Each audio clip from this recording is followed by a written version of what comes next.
Hi all, welcome to I plus. ഞാൻ അക്ഷര. LPSA UPSA എക്സാമിങ് അടുത്തെത്തിക്കഴിഞ്ഞു. എല്ലാവരും ലാസ്റ്റ് റൗണ്ട് റിവിഷനൊക്കെ നടത്തിക്കൊണ്ടിരിക്കുന്ന സമയമാണ്. അപ്പോൾ കുറച്ച് ഇമ്പോർട്ടൻസ് ആയിട്ടുള്ള ഏരിയയിൽ നിന്നുള്ള ക്വസ്റ്റ്യൻസ് ഒക്കെ നമ്മൾ ഈ ഒരു സെക്ഷനിൽ ആഡ് ചെയ്തിട്ടുണ്ട്.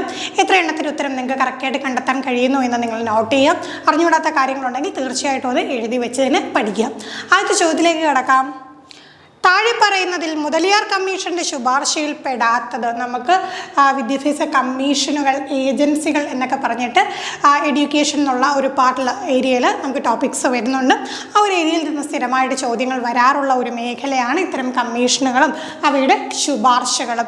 അപ്പോൾ നമുക്ക് നോക്കാം, ഏതാണ് കമ്മീഷൻ? മുതലിയാർ കമ്മീഷൻ. അപ്പോൾ ഏതൊക്കെയാണ് ഓപ്ഷന് വരുന്നത് നോക്കാം. ത്രിഭാഷാ പദ്ധതി, സെക്കൻഡറി തലത്തിൽ വിദ്യാഭ്യാസ കമ്മീഷൻ, അധ്യാപക പരിശീലന സമിതി രൂപീകരണം, 10+2+3 മാതൃകയിൽ വിദ്യാഭ്യാസം. അപ്പോൾ നോക്കിക്കേ, കൃത്യമായിട്ട് പഠിച്ചു വെക്കണം. നമുക്കിപ്പം സിലബസിലാണെങ്കിൽ നമ്മൾ സ്വാതന്ത്ര്യത്തിന് ശേഷമുള്ള കമ്മീഷനുകളാണ് കുറച്ചും കൂടെ ഊന്നൽ കൊടുത്തേക്കുന്നതെങ്കിലും നിങ്ങൾ തീർച്ചയായിട്ടും സ്വാതന്ത്ര്യത്തിന് മുമ്പ് ഉണ്ടായിട്ടുള്ള പ്രധാനപ്പെട്ട കമ്മീഷനുകളും കാര്യങ്ങളും ഒക്കെ ഒന്ന് നോക്കി വെക്കണം. അതൊക്കെ ചോദിച്ചിട്ടുണ്ട്. അതോടൊപ്പം ഇതേപോലെ സെക്കൻഡറി വിദ്യാഭ്യാസം, പ്രൈമറി വിദ്യാഭ്യാസം, കോളേജ് തല വിദ്യാഭ്യാസം, അങ്ങനെ ഏതൊക്കെ കമ്മിറ്റിയുടെ ശുപാർശ പ്രകാരമാണെന്ന് നോക്കി വെക്കണം. അപ്പോൾ ഇവിടെ എന്താണ് നമുക്ക് ആൻസർ വരിക? 10+2+3 മാതൃകയിലുള്ള വിദ്യാഭ്യാസം. അതൊരിക്കലും മുതലിയാർ കമ്മീഷൻ്റെ ശുപാർശ പ്രകാരം ഉള്ളതല്ല. അത് ഏത് കമ്മീഷനാണ്? വളരെ ഇമ്പോർട്ടൻ്റ് ആണ്. കോത്താരി കമ്മീഷൻ്റെ ശുപാർശയിലാണ് 10+2+3. അപ്പോൾ അത് ആ ഒരു രീതി ഇപ്പോൾ മാറിയിട്ടുണ്ടെന്ന് നമുക്കറിയാം. പുതിയ വിദ്യാഭ്യാസ നയം വന്നപ്പോൾ ആ ഒരു രീതി 10+2+3 എന്നുള്ള നയവും മാറിയിട്ടുണ്ട്. അതെന്താണെന്ന് നമുക്ക് ഈ ഒരു സെക്ഷനിൽ തന്നെ ഡിസ്കസ് ചെയ്യാം. പിന്നെ നമുക്ക് ത്രിഭാഷാ പദ്ധതി, 3 ഭാഷകൾ നിർബന്ധമായി പഠിക്കണമെന്നുള്ളതും, സെക്കൻഡറി തലത്തിലുള്ള വിദ്യാഭ്യാസ കമ്മീഷൻ ആവശ്യമാണെന്നുള്ളതും, അധ്യാപക പരിശീലനത്തിന് ഒരു സമിതി ആവശ്യമുണ്ടെന്നും ഏത് കമ്മീഷനാണ് ആശയം മുന്നോട്ട് വെച്ചത്? അത് മുതലിയാർ കമ്മീഷനാണ്. അടുത്ത ചോദ്യത്തിലേക്ക് കടക്കാം. ഇന്ത്യയുടെ ഭാവി നിർണ്ണയിക്കപ്പെടുന്നത് ക്ലാസ് മുറികളിലാണ്. ഇങ്ങനെ അഭിപ്രായപ്പെട്ടതാരും. ഒരുപാട് തവണ റിപ്പീറ്റ് ചെയ്ത് ചോദിച്ചിട്ടുള്ളൊരു ചോദ്യമാണിത്. ഇന്ത്യയുടെ ഭാവി നിർണ്ണയിക്കപ്പെടുന്നത് ക്ലാസ് മുറികളിലാണ്. അപ്പോൾ വിദ്യാഭ്യാസത്തിന് അത്രയധികം പ്രാധാന്യമുണ്ട് എന്നുള്ളൊരു ആശയമാണ് അദ്ദേഹം മുന്നോട്ട് വെക്കുന്നത്. Nehru, Gandhiji, TS Kothari, doctor Radhakrishnan. ആരാണ് ഇത്തരത്തിൽ അഭിപ്രായപ്പെട്ടത്? മറ്റാരുമല്ല, കോത്താരിയാണ്. അല്ലെ, കോത്താരി കമ്മീഷൻ നമ്മൾ പഠിച്ചിട്ടുണ്ട്. അപ്പോൾ കോത്താരി കമ്മീഷൻ്റെ അധ്യക്ഷനായിരുന്ന DS കോത്താരിയാണ് ഇന്ത്യയുടെ ഭാവി നിർണ്ണയിക്കപ്പെടുന്നത് ക്ലാസ് മുറികളിലാണ് എന്ന് ഉള്ള ആശയം മുന്നോട്ട് വെച്ചത്, അങ്ങനെ അഭിപ്രായപ്പെട്ടത്. അടുത്ത ചോദ്യം, 6 മുതൽ 14 വയസ്സ് വരെയുള്ള കുട്ടികൾക്ക് സൗജന്യവും നിർബന്ധിതവുമായ വിദ്യാഭ്യാസം അനുശാസിക്കുന്ന നിയമം RTE ആക്ട്. വളരെ വളരെ ഇമ്പോർട്ടൻ്റ് ആണല്ലേ. നമുക്ക് നമ്മുടെ വിദ്യാഭ്യാസ മേഖലയുമായി ബന്ധപ്പെട്ടിട്ടുള്ള ഇത്തരം നിയമങ്ങൾ, ബില്ലുകൾ, അതൊക്കെ വളരെയധികം ഇമ്പോർട്ടൻസോട് കൂടി തന്നെ പരീക്ഷകൾക്ക് ചോദിക്കാറുണ്ട്. അപ്പോൾ തീർച്ചയായിട്ടും നമുക്കറിയണം, ഇതിൽ ഒരുപാട് ചോദ്യങ്ങൾ വരുന്നല്ലേ. എത്ര വയസ്സ് മുതൽ എത്ര വയസ്സ് വരെ എന്നുള്ളത് തെറ്റിപ്പോകരുത്. പെട്ടെന്ന് നമുക്ക് 18 വരെ എന്ന് തോന്നും. 18 വരെ അല്ല, 6 മുതൽ 14 വയസ്സ് വരെയാണ് വിദ്യാഭ്യാസം. വിദ്യാഭ്യാസത്തിൽ തന്നെ 2 ഘടകങ്ങൾ വരുന്നുണ്ട്. എന്തൊക്കെയാണ്? സൗജന്യവും നിർബന്ധിതവും, ഫ്രീ ആൻഡ് കമ്പൽസറി എഡ്യൂക്കേഷൻ എന്നാണ് മുന്നോട്ട് വെക്കുന്നത്.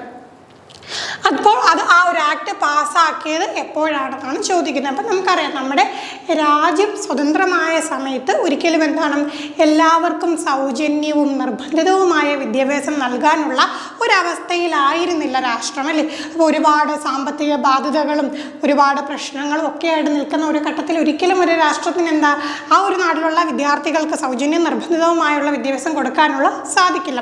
അപ്പോൾ നമ്മളൊരു നിർദ്ദേശം പോലെ മുന്നോട്ട് വെച്ചു. പിന്നീട് നമ്മൾക്ക് അതിനുള്ള ഒരു പ്രാപ്തി എത്തിയ സമയത്ത് എന്ത് ചെയ്തു? ഈ വിദ്യാഭ്യാസ അവകാശ നിയമമായി തന്നെ വന്നു. അപ്പോൾ നമ്മൾക്ക് ഇവിടുത്തെ ചോദ്യം, ആക്ട് പാസ്സായ, റൈറ്റ് ടു എഡ്യൂക്കേഷൻ ആക്ട് പാസ്സായ വർഷമാണ് 2002, 2009, 2010, 2018. ഈ 2018 നമുക്ക് എന്തായാലും അല്ലെന്നറിയാം. നമുക്ക് എപ്പോഴും കൺഫ്യൂഷൻ വരുന്ന ഓപ്ഷൻ 2009ഉം 2010ഉമാണ്. എന്താണ് ഡൗട്ട് വരുന്നത് നമുക്ക് ഡിസ്കസ് ചെയ്യാം. അപ്പോൾ നമുക്കിവിടെ ആൻസർ വരുന്നത് എന്താണ്? 2009ആണ്. 2009ലാണ് RTE ആക്ട് പാസ്സാക്കിയത്. ഇനി എന്താണ് 2010ൻ്റെ പ്രത്യേകത എന്ന് നമുക്ക് അടുത്ത ചോദ്യത്തിലൂടെ ഡിസ്കസ് ചെയ്യാം.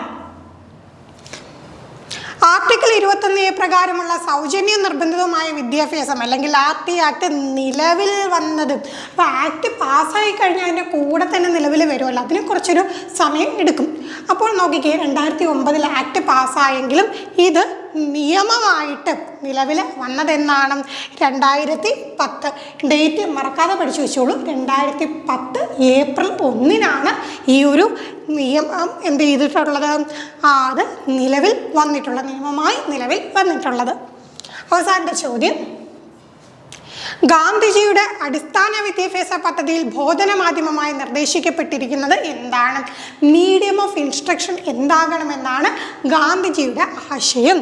ഇംഗ്ലീഷ്, സംസ്കൃതം, മാതൃഭാഷ, ഹിന്ദി. അപ്പോൾ ഗാന്ധിജിയുടെ വിദ്യാഭ്യാസ പദ്ധതിയെക്കുറിച്ച് സ്ഥിരമായി ചോദ്യങ്ങൾ ചോദിക്കാറുണ്ട്. വാർധാ പദ്ധതി, നയി തലീം, അതിനെക്കുറിച്ചൊക്കെ ചോദിക്കാറുണ്ട്. അതൊക്കെ തീർച്ചയായിട്ടും നോക്കി വെക്കുക. എന്തൊക്കെ ആശയങ്ങളാണ് അദ്ദേഹം മുന്നോട്ട് വെച്ചതെന്ന് നിർബന്ധമായിട്ടും പഠിച്ചിരിക്കണം.